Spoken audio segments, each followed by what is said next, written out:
Estimadas y estimados estudiantes, bienvenidos al taller práctico número 4. En esta cápsula analizaremos una base de datos diferente a la anteriormente trabajada. Para mayor información sobre la enfermedad estudiada, cáncer a la próstata, pueden leer el primer cuadro.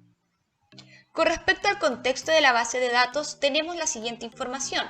Las autoridades del Servicio de Salud Pública desean estudiar los factores de riesgo que pueden influir en el cáncer a la próstata, además de determinar cuándo un paciente presenta fiebre por infección tras una biopsia para detectarlo. Se cuentan con 284 datos de pacientes que fueron sometidos a una biopsia prostática. Las variables estudiadas son edad, si tiene diabetes, registra biopsia previas, antígeno prostático específico, si el volumen prostático es mayor a 40 centímetros cúbicos o es menor o igual, resultado de la biopsia y si registra fiebre después del procedimiento. En la segunda hoja encontrarán la base de datos con las variables de interés, además de las preguntas que hoy abordaremos. Pueden observar las primeras 5 variables corresponderán a los antecedentes del paciente y las últimas 2 a los resultados de la biopsia. Primera pregunta. Usando tablas dinámicas, obtenga una tabla bidimensional para las variables diabetes y fiebres. Luego exprese la tabla en probabilidades. Tenemos que observar nuestros eventos donde D representará al paciente que tiene diabetes, por lo tanto su complemento a aquellos pacientes que no tienen diabetes, F a pacientes que presentan fiebre y F complemento a pacientes que no presentan fiebre.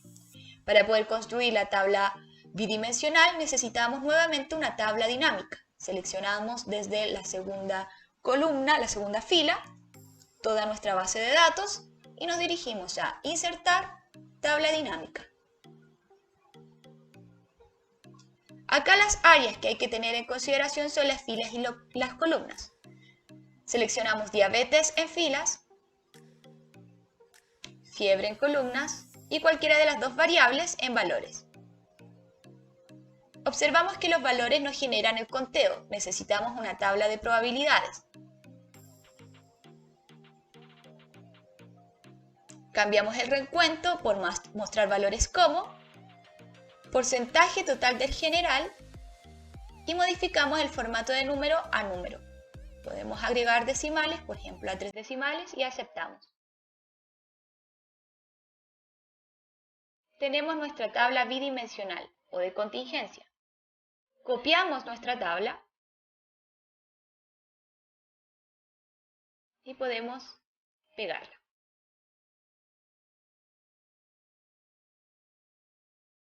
Recordemos que las filas eran diabetes. Si el paciente presentaba diabetes, el evento es D.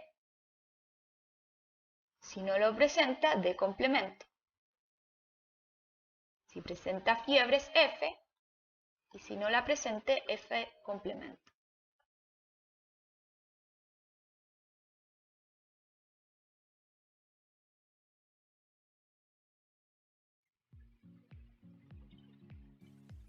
Tenemos nuestra tabla bidimensional. Ahora respondamos las siguientes preguntas. ¿Cuál es la probabilidad de que un paciente seleccionado al azar tenga diabetes? Probabilidad de D. Acá pueden ver las notaciones. ¿Tiene diabetes? Sí. Ahí podemos observar su probabilidad asociada. ¿Cuál es la probabilidad de que un paciente seleccionado al azar no presente fiebre después del procedimiento? Es decir, la probabilidad de F complemento, dado que no presenta fiebre. Nos dirigimos a la columna de F complemento y seleccionamos su total. ¿Cuál es la probabilidad de que un paciente seleccionado al azar presente fiebre y no tenga diabetes? Recordemos que la I la expresamos como intersección. Probabilidad de que tenga fiebre y no tenga diabetes. Las intersecciones las vemos dentro de la tabla. Tiene fiebre y no presenta diabetes. Esa es su intersección. Tiene fiebre, no presenta diabetes.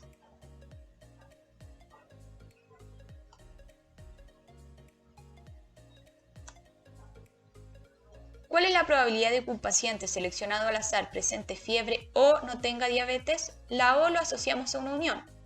Y como son eventos no mutuamente excluyentes, necesariamente tenemos que aplicar la propiedad, que nos indica probabilidad del primer evento más probabilidad del segundo evento menos la intersección de ambos eventos. Buscamos probabilidad de F, es decir, que tenga fiebre, más la probabilidad de que no tenga diabetes. Probabilidad de F más probabilidad de que no tenga diabetes menos la intersección de ambos eventos. F inter de complemento. F inter de complemento, ya lo teníamos anteriormente marcado. Presionamos Enter y tenemos la unión. Esa sería la probabilidad de que un paciente seleccionado al azar presente fiebre o no tenga diabetes. ¿Cuántos pacientes no presentaron fiebre o tenían diabetes? Es bastante similar al razonamiento anterior. Nuevamente, como tenemos un evento que no es mutuamente excluyente, sería la probabilidad de que no tenga fiebre más la probabilidad de que tenga diabetes, menos la intersección de ambos eventos. Entonces, no tenga fiebre más la probabilidad de que tenga diabetes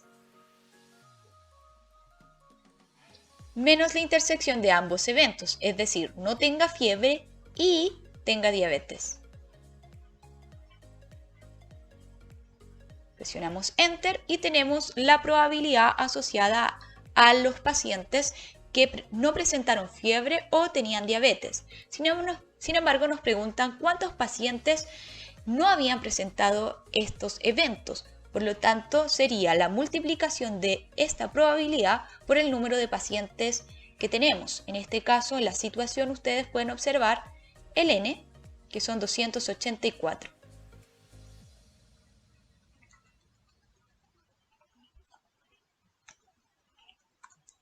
Es decir, 273 pacientes no presentaron fiebre o tenían diabetes. Son los eventos de el paciente tiene diabetes y F, el paciente tiene fiebre independiente, justifique su respuesta. Podemos calcular la probabilidad condicionada y compararlo con el evento condicionado sin su condición. De esta manera observaremos si existe o no dependencia. La probabilidad de dado F es la probabilidad de la intersección de D con F, de inter F, dividido por la probabilidad del evento que condiciona, es decir, F.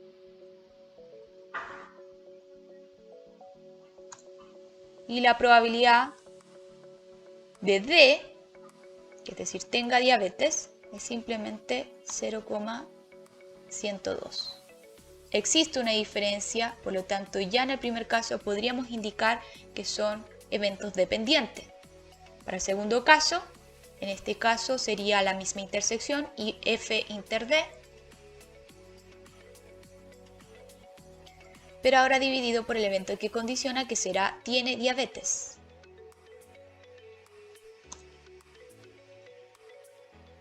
La probabilidad de F, es decir, tenga fiebre,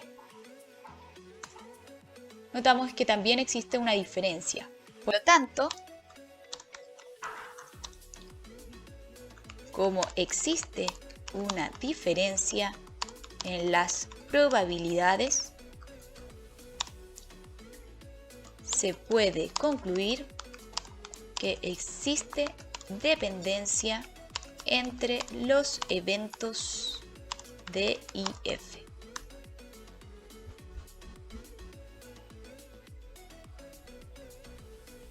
Luego, en la pregunta 4, obtenga una tabla bidimensional para las variables PSA y volumen prostático. Luego exprese la tabla en probabilidades en 3 decimales. Dado que la variable PSA es cuantitativa continua, es necesario expresarla en 4 intervalos. Acá nos indican el número de intervalos. Por lo tanto, debemos calcular el mínimo. Todo esto ya lo sabemos hacer, así que lo haremos rápidamente.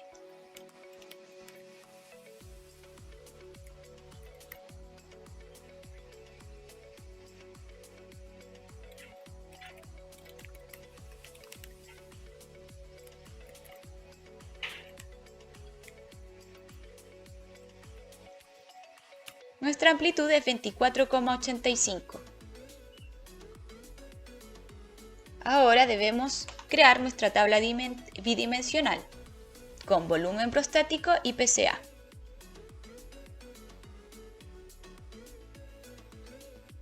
Vamos a dejar volumen prostático como columna y el PCA como fila. Antes de agregar valores, modificaremos nuestra tabla y la agruparemos con una amplitud de 24,85. Observamos los 4 intervalos.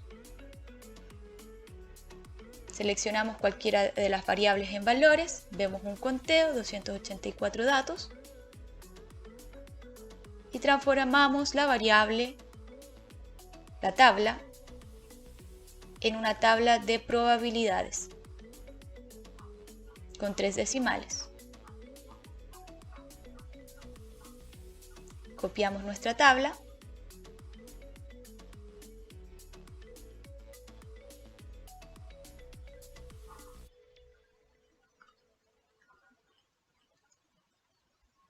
Entonces, acá nos dan los eventos. El evento A sería un PCA entre 0,6 y 25,45. Este sería el evento A. El evento B sería el siguiente, el C y el D. Y respecto a el paciente presenta volumen prostático será S.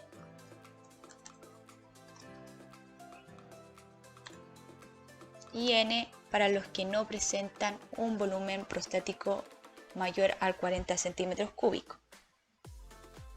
Teniendo estos eventos presentes, resolveremos las siguientes preguntas. Usando la tabla anterior, conteste las siguientes preguntas. Dado que el coeficiente PCA fluctúa entre 25,45 y 50,3, es decir, estamos hablando del evento B. Dado que ocurrió esto, ¿cuál es la probabilidad de que el volumen prostático sea mayor a 40 centímetros cúbicos? La condición está dada por el evento B, por lo tanto su notación será P, paréntesis, la probabilidad de que efectivamente el volumen prostático sea mayor a 40 centímetros cúbicos, es decir, S, dado que el PCA fluctúa entre 25,45 y 50,3 D. Esa sería su notación. Y para calcular la probabilidad, tal como lo vemos a un costado, nos solicitan calcular la probabilidad de la intersección entre el evento B y S, 0,049, dividido por la probabilidad de B. Esa sería su probabilidad asociada. Dado que el volumen prostático es menor o igual a 40 centímetros cúbicos, es decir, ya se conoce que el volumen prostático es menor o igual a 40 centímetros cúbicos, ¿cuál es la probabilidad de que el coeficiente PCA sea mayor que 75,15? Mayor es el evento D. Por lo tanto, ¿cuál es la probabilidad de que efectivamente se cumpla el evento D, dado que el volumen prostático es menor o igual a 40 centímetros cúbicos, es decir, N? La probabilidad se calculará como la probabilidad condicionada de D dado N, es decir, probabilidad de la intersección D con N, que es prácticamente 0, dividido por la probabilidad de N, es decir, 0. De esta forma terminamos con nuestro cuarto taller práctico. No olviden replicar los análisis expuestos en su documento Excel para tener una mejor comprensión de las herramientas trabajadas. Nos vemos en clases.